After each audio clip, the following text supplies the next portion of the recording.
വയനാട് വടുവഞ്ചാലിൽ വെച്ച് 24 വാർത്താ സംഘം ഒരു സഞ്ചാരിയെ കണ്ടുമുട്ടിയ കഥയാണ്. സൈക്കിളിലാണ് ഇദ്ദേഹത്തിന്റെ യാത്ര. ലക്ഷ്യം കശ്മീരാണ്. സൈക്കിളിന് പുറകിൽ ഒരാൾ കൂടി ഉണ്ടെന്നതാണ് പ്രത്യേകത. അപ്പോൾ ആ യാത്രികരെ നമ്മളോട് പ്രേക്ഷകർക്ക് പരിചയപ്പെടുത്തുകയാണ്. ആരാണ്? സുർജിത്ത് അയ്യപ്പത്ത്. ഞങ്ങൾ വയനാടിനടുത്തുള്ള ചേരമ്പാടി പോയിട്ട് മടങ്ങി വരികയാണ്. അങ്ങനെ മടങ്ങി വരുന്ന വഴിക്ക് ഒരാളെ കണ്ടു. ഒരാളെന്ന് പറഞ്ഞാൽ ഒരു യാത്രികനാണ്. അയാളുടെ വണ്ടിയുടെ പുറകിൽ സൈക്കിളിൻ്റെ പുറകിൽ ഒരു പട്ടിക്കുട്ടിയുണ്ട്. ഒരു കൗതുകം തോന്നി, അതുകൊണ്ട് നിർത്തിയതാണ്. അത് വന്നുകൊണ്ടിരിക്കുന്നുണ്ട് അദ്ദേഹം.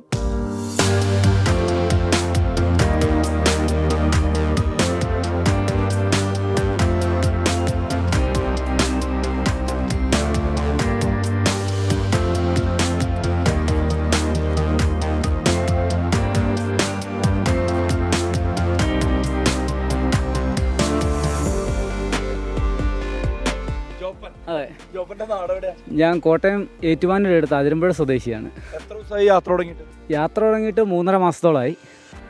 ഇപ്പോൾ 12ാമത്തെ ജില്ലയായ വയനാട്ടിലെത്തിയിരിക്കുകയാണ്. ഇതിപ്പോൾ കേരള ടു കാശ്മീർ എന്ന് എഴുതിയിട്ടുണ്ട്. കാശ്മീർ അതെ 2 വർഷം കൊണ്ട് കാശ്മീരിലെത്തുക എന്നുള്ളതാണ് എൻ്റെ ഒരു ഉദ്ദേശം. ഇപ്പം 4.5 മാസത്തോളമായി യാത്ര തുടങ്ങിയിട്ട്. കഴിഞ്ഞ ഒക്ടോബർ 11-ാം തീയതി അതിരമ്പുഴയിൽ നിന്ന് തുടങ്ങിയതാണ്. Low altitude to high altitude എന്നുള്ള ഒരു ടീമിലാണ് ഞാൻ യാത്ര ചെയ്യുന്നത്. കുട്ടനാട്ടിൽ നിന്നാണ് യാത്ര തുടങ്ങിയത്. അപ്പർ കുട്ടനാട് മേഖലയായ നീണ്ടൂരിൽ നിന്നാണ് യാത്ര സ്റ്റാർട്ട് ചെയ്തത്. ഇനിയിപ്പം ഇവിടുന്ന് വയനാട് മുഴുവൻ കണ്ടതിന് ശേഷം കണ്ണൂർ ഇറങ്ങിയിട്ട് കാസർഗോഡ് വഴി കർണാടകത്തിലോട്ട് കയറാനാണ് ആഗ്രഹം. ഭക്ഷണം താമസമൊക്കെ എങ്ങനെയാണ്?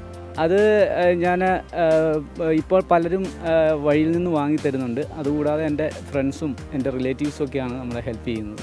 കൗതുകം എന്താ വെച്ചാൽ ഒരു പട്ടിക്കുട്ടി ഉണ്ട് ബാക്കിൽ. പട്ടിക്കുട്ടീനല്ലേ ഇത് ചോപ്പ? ഒരു പട്ടിക്കുട്ടി കൂടി ഇതിനകത്ത് ഉണ്ട് എന്നുള്ളതാണ് കൗതുകം. ഇയാളെ ആയിട്ടാണ് യാത്ര.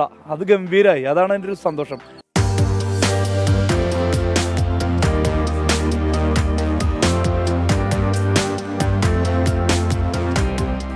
ഈ പട്ടിക്കുട്ടിയുടെ പേരെന്താ? കുഞ്ഞി.